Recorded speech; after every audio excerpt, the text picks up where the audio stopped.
எழுச்சியோடும் உணர்ச்சியோடும் நடைபெற்றுக் கொண்டிருக்கக்கூடிய காசா இனப்படுகொலையை கண்டித்து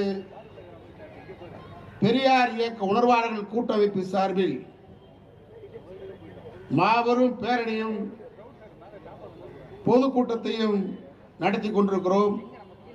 எனக்கு முன்னால் பேசிய ஆளுமைகளே, எனக்கு பின்னால் பேச இருக்கக்கூடிய விடுதலை சிறுத்தைகள் கட்சியுடைய தலைவரும் நாடாளுமன்ற உறுப்பினருமான எழுச்சி தமிழர் திருமாவளவன் உள்ளிட்ட திரைக்கலைஞர்கள் உள்ளிட்ட பெரியார் இயக்கிய மற்ற உணர்வாளர்களே, உங்கள் அனைவருக்குடைய வணக்கத்தை தெரிவித்துக் கொள்கின்றேன்.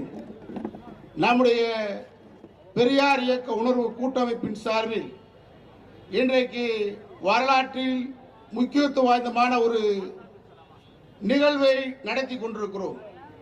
நம்முடைய தொப்புள் கொடி உறவுகள் ஈழத்திலே கொத்து கொத்தாக கொன்றபோது, இதே போன்று அழிந்த போது உலகம் வேடிக்கை பார்த்தது.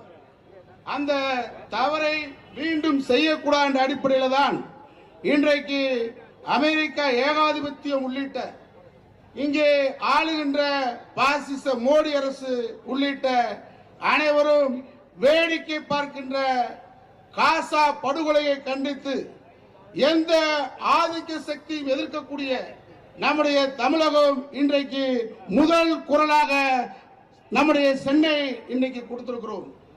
இன்றைக்கு இஸ்ரேலே கொடுக்கக்கூடிய அறிக்கையில கடந்த ஒரு வாரம் மட்டும் 2 லட்சம் பேர் இஸ்ரேலை விட்டு காசா விட்டு வெளியேறுகிறாங்க. அது மட்டுமல்ல, 2 வாரத்தில் 4 லட்சம் பேர் வெளியேற்றப்பட்டிருக்கிறார்கள். மனித உரிமையை பேசக்கூடிய இந்த காலகட்டத்திலே மிகப்பெரிய இனப்படுகொலையை தடுத்து நிறுத்த கோரி ஐக்கிய நாடு சபையை அறிவித்திருக்கக்கூடிய ஜெனோசைட் என்ற இந்த இனப்படுகொலையை தடுத்து நிறுத்த கோரி நம்முடைய குரல் ஒலிக்கட்டும். தமிழீழம் மலர்வதற்கும் பாலஸ்தீனம் அங்கீகரிப்பதற்கும் இனப்படுகொலையை தடுத்து நிறுத்துவதற்கும் நம்முடைய குரல் ஒலிக்கட்டும் என்று சொல்லி வாய்ப்புக்கு நன்றி சொல்லி விடைபெறுகின்றேன். வணக்கம்.